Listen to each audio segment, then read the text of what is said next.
Melbourne, the world's most livable city, diverse and cosmopolitan, a gateway to the beautiful state of Victoria, and where old and new sit side by side in perfect harmony. But for 1 month of the year, it's home to the funniest men and women in the world as it hosts the Melbourne International Comedy Festival.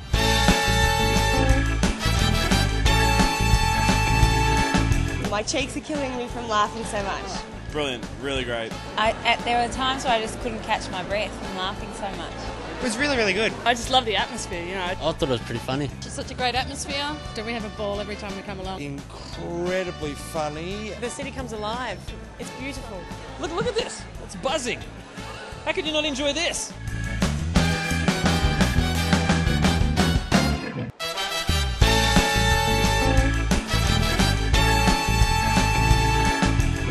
Now, comics from far and wide come to play here, including some of Britain's hottest talents. But what is it about this place that makes them come back year after year?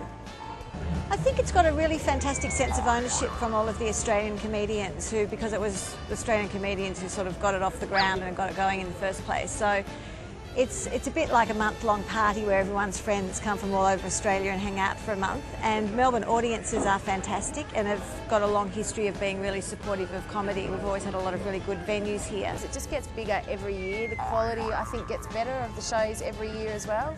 And it's the sort of thing that transforms the whole city, like the central precinct around the Melbourne Town Hall. Everything from having bunting up to the colours of the street lights, like they make them all kind of multicoloured and stuff, and it's good. It makes the city a very festive place to be. It's good. Within, half a mile of here, you've got the Telstra Dome and the MCG, so go to a lot of AFL games. Even though I don't really know anything about the sport, it's still a lot of fun, and it's like $12 in to go to one of those games. So go to those. The big market is just down there, where I try and buy healthy things occasionally. And the fact that it's all quite walkable around here is brilliant, yeah. Melbourne know how to do comedy very, very well. I mean, the banners are all over the city, there are posters everywhere, there are hundreds of comics in town. The big gala show was on last night with about 2,000 screaming people. Well, the festival here is fantastic. It's one of the best. It probably is the best comedy festival in the world because the way it's run makes it so nice for comedians that everyone's happy and excited. But it's almost too exciting, and combined with the excitement of being in Australia and the fact this is a wonderful city. So you've got everything. Like, you've got some of the best food in the world, great scenery, best drinking water in the world that I've ever had, which is important. You've got it all, but comfortable, without having to put up with lots of people everywhere, and or narrow streets or heaps of traffic. You can get around really easily.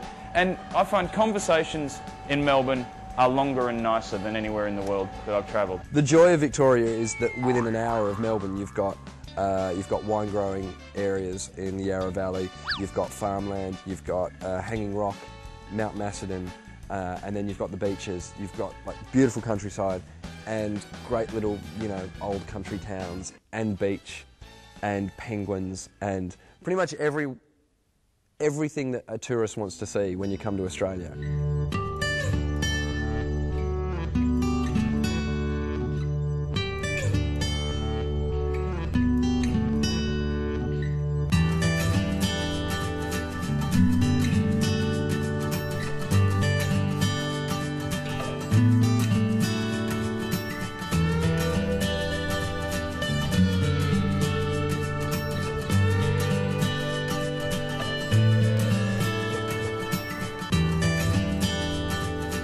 This is St Kilda, a suburb just on the edge of Melbourne, which not only has the beach and the ocean, but also some of the coolest people and the coolest places.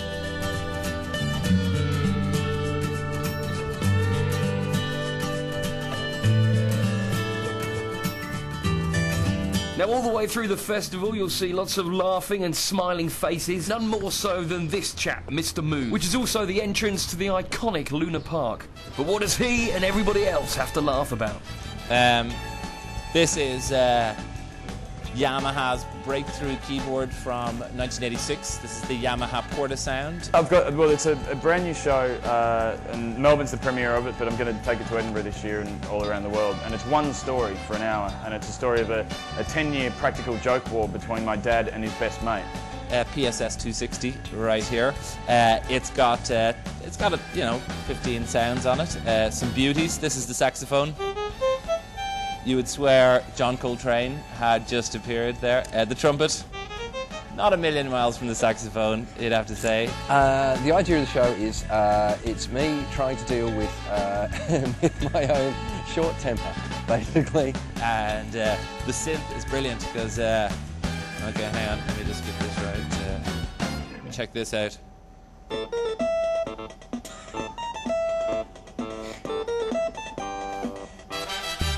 It started when my dad got pushed in a pool at a party, and they're the most immature men in the world, so it escalated to the point that an entire city block got shut down because of a gas leak when my dad and I were digging in a friend's driveway to try and cement a parking meter there, so he had to pay to park in his own driveway. Yeah, that was, I've kind of been obsessed with texting, but certain aspects of texting. Like, you know, most mobile phones now have, they're called like template text messages, pre-written text messages on them, and they're always like, I'm in a meeting, call me in an hour. My friend recently got a new phone, and one of the pre-written text messages in it was, the child is ill, which has got to be the wrongest. Like, can you imagine any situation in which that is the case and you go, well, I'll send a template, that'll get this across. So that's the sort of thing I'll be addressing, yeah. This is Federation Square, right at the heart of the city, where tourists and Melbournians all meet up and mix. So we're better to find out what makes this such a magical city. It's got a cosmopolitan feel to it, which I like. Really arty. It's one of my favourite cities I've been to so far. Yummy food and lots of things to see. It's good being young in Melbourne, I think. The eating. Got the right mix of everything. It's more vibrant, more cosmopolitan. It's just a great city, I just love it. Excellent place to go. I mean, you meet so many people, you've got so many opportunities over here.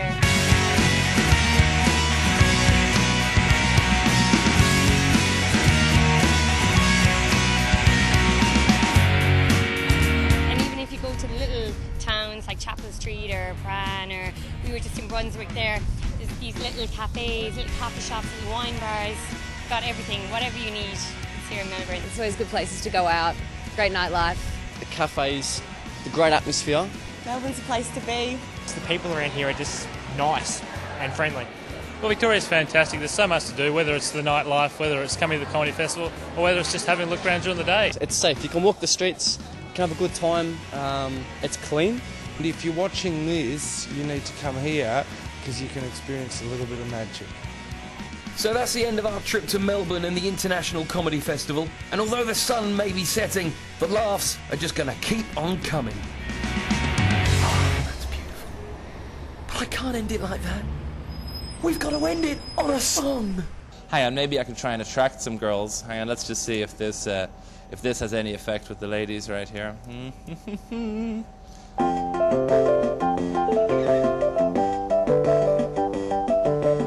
Anything? No.